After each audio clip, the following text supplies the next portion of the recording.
मी आज खेलो इंडिया मध्ये जॅव्हलिन second event मध्ये गोल्ड मेडल जिंकलेलं आहे आणि मला खूप आनंद आहे। माझ्या पाठीमागे परिवारासोबतच माझे कोचेस तसेच स्टेट गव्हर्नमेंट तसेच फेडरेशन तसेच साई सोबत असल्यामुळे बरेचसे रास्ते क्लिअर होत आहेत, स्ट्रगल सोपं जाते। माझ्या आई वडिलांना वाटतं की येतं ते 2028 ऑलिम्पिक मध्ये मेडल घ्यावं आणि मी त्यावेळेनं काम पण करत आहे आणि आजचं हे मेडल कुठेतरी मला पुढच्या तयारीसाठी प्रेरणा देते।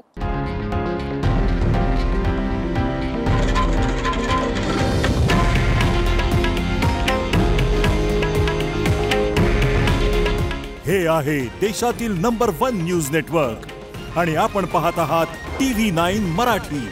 काळजी तुमची, हित महाराष्ट्राचं।